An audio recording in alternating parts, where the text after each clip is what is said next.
السلام علیکم دوستوں، میں آپ کا ہوسٹ ابو لطیف ایک نئی ویڈیو کے ساتھ آپ کی خدمت میں حاضر ہوں۔ دوستوں، آج ہم بات کریں گے فیملی وزٹ ویزے کے بارے میں، اعتماد آفس کے بارے میں۔ کچھ ایسے سوالات ہیں جو کہ میرے بھائیوں نے مجھے بتائے ہیں اور کچھ ایسے مسئلے ہیں جو ان کے ساتھ درپیش آئے ہیں۔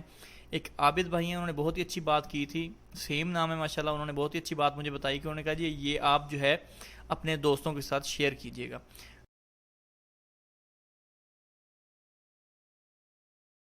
تو دوستوں، بات کچھ اس طرح سے تھی کہ ان کے ساتھ کیا مسئلہ ہوا کہ انہوں نے ویزا اپلائی کیا اور ویزا نکل آیا۔ جب انہوں نے ویزا پاکستان بھیج دیا تو انہوں نے کیا کیا کہ ان کے پاس شناختی کارڈ بھی بنا ہوا تھا اور پاسپورٹ بھی بنا ہوا تھا، لیکن جو شناختی کارڈ تھا ان کی وائف کا، وہ ان کے والد کے نام سے تھا، مطلب کہ ان کے شوہر کے نام پر نہیں کیا گیا تھا، اور پاسپورٹ بھی اسی طرح سے بنوا لیا تھا۔ تو جب وہ اعتماد آفس گئے، ٹائم لیا، ظاہری بات ہے، کچھ لوگ جو ہیں وہاں لاہور کے رہنے والے ہوں گے، اسلام آباد کے ہوں گے، چلیں ان کے لیے تو کوئی مسئلہ نہیں ہے، لیکن جو دور سے آنے والے ہیں، چاہے 100 کلومیٹر 200 کچھ ہزار کلومیٹر دور سے بھی جانے والے ہوتے ہیں،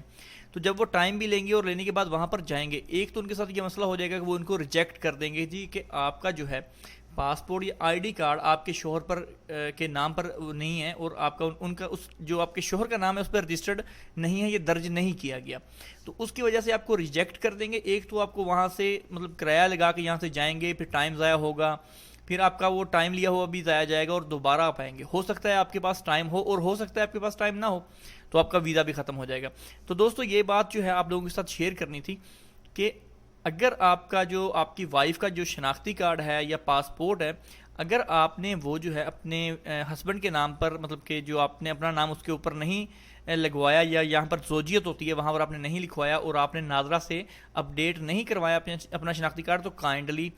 جانے سے پہلے، ٹائم لینے سے پہلے اپنا یہ کام کروا لیجئے۔ حتیٰ کہ ویزا نکالنے سے پہلے بھی، ویزا تو آپ کا نام پر نکل آتا ہے، ویزا کا کوئی ایشو نہیں ہے، اگر آپ کا بالفرض ویزا پہلے نکل آیا ہے یا بعد میں بھی تو کوئی مسئلہ نہیں، آپ چینج کروا سکتے ہیں، کیونکہ جو آپ کے آئی ڈی کارڈ پہ یا پاسپورٹ پہ نام ہے وہ تو وہی رہے گا، صرف چینج ہوگی آپ کی زوجیت نیچے، مطلب کہ آپ شادی شدہ ہیں، میرڈ آ جائے گا اسٹیٹس آپ کا، اور آپ کا جو وہ زوجیت ہے وہ چینج ہو جائے گی، کہ مطلب کہ آپ کے شوہر کا نام فلاں فلاں ہے۔ اور اگر کچھ ایسے بھائی بھی ہیں جن کی طلاق یافتہ ہوتے ہیں، اگر کوئی مطلب ان کی بیوی طلاق یافتہ ہے، ان کا پرانے ہسبینڈ کے نام پر ہے، تو آپ وہ بھی چینج کروا سکتے ہیں، اس کو بھی آپ چینج کروا کے نئے ہسبینڈ کے نام پہ کریں گے تو ہی آپ کا یہ ہوگا۔ دوستو، یہ ایک بات جو عابد بھائی نے کہی تھی میں نے آپ لوگوں کے ساتھ شیئر کی، بہت اچھی بات کی ہے، جزاک اللہ خیر عابد بھائی، آپ نے جو ہے بہت ہی مطلب ہمیں یہ بات بتائی چلیں گے، کیونکہ انہوں نے یہی کہا کہ جی ہمیں بہت تکلیف ہوئی ہے وہاں پر گئے، اور پھر جب ہمیں انہوں نے ریجیکٹ کر دیا تو مطلب ایک تو مایوسی ہوتی ہے، اور پھر دوسرا کہ ہمیں اتنی تکلیف اٹھانی پڑی کہ وہاں پر جا کے لائن میں لگنا، اور پھر وہاں سے ریجیکشن ہونی، اور پھر ہم دوبارہ واپس آنا، اور ابھی دوبارہ وہ ویزا کے لیے اپلائی کر رہے ہیں۔ تو انشاءاللہ اللہ تعالیٰ آپ کو نیا ویزا دے اور آپ کا کام جلدی آسان بنائے، اور آپ جلدی اپنی جو وائف کو لے کے آ جائیں۔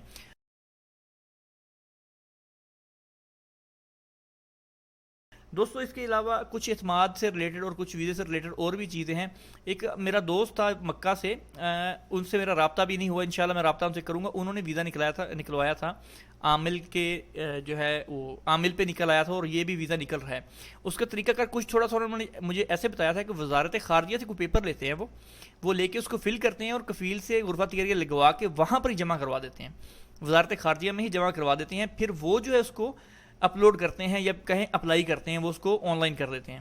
پھر وہ جب آن لائن ہو جاتا ہے، آپ دیکھ سکتے ہیں اپنے ویزے کو آن لائن کے اپلائی ہو چکا ہے، جیسے ہم ویسے دوسرا غرفہ تجاری کروا کے ہم ڈائریکٹ خود آن لائن کرتے ہیں، لیکن آپ کو وہاں سے پیپر ملے گا، وہ پیپر کے ساتھ جو لگانا ہے وہ ڈاکومنٹ وہاں پہ مینشن ہوں گے، لکھے ہوں گے، آپ کو وہ ڈاکومنٹس پورے کرنے ہیں، اور وہاں پر آپ نے ڈیٹیل وہاں پر ان پہ لکھنی ہے، لکھنے کے بعد جو ہے آپ نے وہیں پہ جمع کروا دینا، دوبارہ جمع کروانے کے بعد جو ہے پھر وہ آپ کا وہ ویزا 2 دن 3 دن 4 دن کے اندر وہ اس کو آن لائن کر دیتے ہیں، پھر آپ کا ویزا نکل آتا ہے۔ یہ طریقہ کار مجھے بتایا تھا، انشاءاللہ میں دوبارہ ان سے جو ہے اچھے سے پوچھ کے اور پوری ڈیٹیل سٹیپ بائی سٹیپ آپ کو انشاءاللہ اس کی ویڈیو الگ سے بنا کے بھی دے دوں گا۔ تو دوستو، اس کے علاوہ اعتماد آفس سے کچھ اور چیزیں ہیں کہ نکاح نامہ کچھ بھائیوں کا جو ہے وہ اگر پہلے سے اٹیسٹڈ ہے، کہ اگر انہوں نے پہلے سے فارجن افیئر آفس سے اٹیسٹڈ کروا لیا ہے، تو وہ ان کو دوبارہ ضرورت نہیں ہے اس بات کی، بس ایک بار ہی کروانا ہوتا ہے، اس کے بعد پھر نہیں۔ اگر آپ دوسری بار تیسری بار یا چوتھی بار آ رہے ہیں تو آپ کو اس کا پھر کوئی مسئلہ نہیں ہے، آپ جو ہے ڈائریکٹ جا کے اعتماد سے ویزا لگوا سکتے ہیں۔ کچھ بھائیوں کے کویشچن تھے کہ بھئی جو میڈیکل ہم کو الگ سے کروانا پڑتا ہے، یہ میڈیکل کی یہ بات ہے کہ میڈیکل آپ کا سارا وہیں پہ ہونا ہے، اور 80 سے 84 ہزار ایک پاسپورٹ کی فیس ہے. ایک پاسپورٹ سے مطلب کہ ایک آدمی یا ایک عورت کہہ لیں یا ایک بچہ کہہ لیں یا ایک بچی کہہ لیں, ایک بندے کی فیس جو ہے 84 ہزار, چاہے وہ چھوٹی سی بچی ہے چاہے وہ بڑا بزرگ ہے, ان کو 80 سے 84 ہزار دینا ہوتا ہے. کیونکہ جب میں نے ویزا لگوایا تھا تب ریٹ تقریباً 26 روپے کچھ اور 27 روپے تھا. تو ظاہری بات ہے جب 26 اور 27 ہوگا تو 2000 ریال پلس انشورنس جو ہے آپ کی 3000 کے قریب بنتی ہے. پھر اس کو وہ اس کے ساتھ ضرب دیتے ہیں جتنے بنتے ہیں پیسے,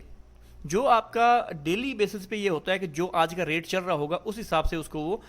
دیکھتے ہیں اور پھر آپ کو بتاتے ہیں کہ آپ کے پیسے کتنے ہیں. اور ایج کا حساب ہوتا ہے, انشورنس کم اور زیادہ ہو سکتی ہے, اس میں بھی آپ نہیں کہہ سکتے کہ یہ اس نے زیادہ لگے, فرق ہوتا ہے 2-4-5 ہزار کا ہی, ٹھیک ہے. 80 سے 84 ہزار تک لگا لیں کیونکہ آج کل ریٹ جو ہے بڑا ہوا ہے, تو اس لیے جو ہے آپ اللہ بھلا کرے آپ کا کہ جو ان دنوں میں 80 سے 84 ہزار ہے. جب میں تھا تب تقریباً 70 سے 72 ہزار 65 ہزار یہاں تک لگ رہی تھی کیونکہ ریٹ کافی کم تھا. تو ابھی انشورنس بھی اور پلس آپ کو پتا ٹیکس وغیرہ بھی لگ گئے ہیں, تو اس لیے تھوڑا سا زیادہ ہو گیا ہے. اور دوستو اس کے علاوہ جو آپ کا وہ اعتماد آفس سے ہے, ٹائم لینے میں کوئی مسئلہ نہیں ہے. آپ میں نے ویڈیو بنائی ہوئی ہے, آپ وہاں سے دیکھ کے وہاں سے ٹائم لے سکتے ہیں. میں نے اسٹیپ بائی اسٹیپ سب وہاں پر بتایا ہوا ہے. اس کے علاوہ آپ کچھ بچوں کے پولیو کے کارڈ کی بات کرتے ہیں, تو اگر آپ اعتماد میں جاتے ہیں, مجھے اس کا کنفرم نہیں ہے, لیکن پولیو کے کارڈ تقریباً میرا خیال ہے وہیں پہ میڈیکل ہے تو وہیں پہ بنا دیتے ہیں. اگر نہیں بھی بناتے تو آپ کسی بھی ہاسپٹل سے, کوئی بھی تعلق واسطے والے, کوئی بھی جاننے والے, وہاں سے آپ پولیو کا کارڈ لے سکتے ہیں. حتیٰ کہ اگر آپ کو وہاں سے نہیں ملا یا بھول گئے ہیں, ایئرپورٹ پہ آ جاتے ہیں, کراچی ایئرپورٹ پہ, لاہور ایئرپورٹ پہ, وہاں پہ ایک بوتھ بنا ہوگا, آپ ان سے جا کے بچوں کو قطرے پلوا کے وہاں سے کارڈ لے سکتے ہیں. تو اگر آپ بنوا لیں پہلے ہی تو بہتر ہے, تو وہ آپ کے لیے صحیح رہے گا, کیونکہ آپ نے پولیو کے قطرے پہلے سے پلوائے ہوئے ہیں, تو آپ وہیں سے کارڈ بنوا کے کسی بھی گورنمنٹ کے ہاسپٹل سے تو اس کو کارڈ کو ساتھ اٹیچ کر لیں. دوستو یہ تھی ہماری آج کی ویڈیو. اگر آپ کے ذہن میں کچھ بھی سوال ہے یا کوئی اچھی بات آپ کے مائنڈ میں ہے تو آپ ہم سے شیئر ضرور کیجیے گا کمنٹس کے تھرو, کسی طرح سے بھی, تاکہ ہم جو ہے اسی طرح سے بھائیوں کو دیکھیں. آج جو عابد بھائی نے بہت اچھی بات کی تھی, انہوں نے مجھے بتایا کہ اس طرح سے ہمیں یہ مسئلہ درپیش ہوا ہے, تو میں نے یہ بھی آپ کے ساتھ شیئر کر دیا کہ اس طرح سے ہے. اور انہوں نے ایک اور مجھے کہا تھا کہ آپ ویڈیو بنا دیں کہ کیسے ہم نے ویزا اپلائی کرنا ہے. تو ویزا نیا بھی میتھڈ آ گیا, اس میں تھوڑی سی چینجنگ ہے, تو انشاءاللہ میں آپ کو جلد ہی انقریب اس کی ویڈیو بنا کے اپلوڈ کر دوں گا کہ نیا میتھڈ کیسے اور ہم اس کو کیسے جو ہے دوبارہ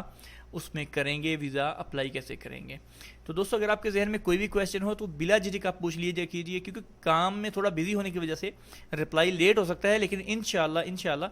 جو آپ کا جواب ہے آپ کو ضرور ملے گا. چاہے مجھے آتا ہو یا نہ آتا ہو, میں کوشش کر کے ڈھونڈ کے آپ کو اس کا جواب ضرور دیتا ہوں. اگر آپ کے مائنڈ میں اچھی کوئی بات ہے, کوئی اچھی آپ کی سوچ ہے یا کچھ آپ کو انفارمیشن ہے تو ضرور ہمیں بتائیے. ہم اپنے دوستوں کے ساتھ, اپنے جو مطلب جاننے والوں چاہنے والوں کے ساتھ ہم ان کو شیئر کر دیں گے, تاکہ ان کو یہ تکلیف کا باعث نہ بنے اور ان کا کام ہو جائے. اور ماشاءاللہ یوٹیوب وغیرہ جو ہے ابھی جو سرچ انجن ہے بہت ہی اچھے کام کر رہے ہیں. بہت ہی ایسے آپ دیکھیں گے سوشل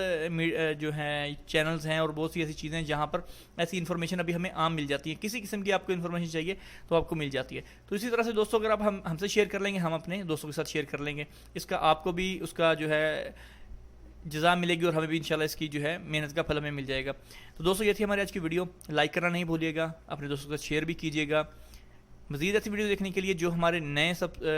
ویور ہیں, جو ہمارے نئے یوزر آئے ہیں, سبسکرائب بٹن پر کلک کرنا اور گھنٹی کو دبانا نہیں بھولیے گا. انشاءاللہ ملتے ہیں جلد نیکسٹ ویڈیو کے ساتھ. تب تک کے لیے اللہ حافظ.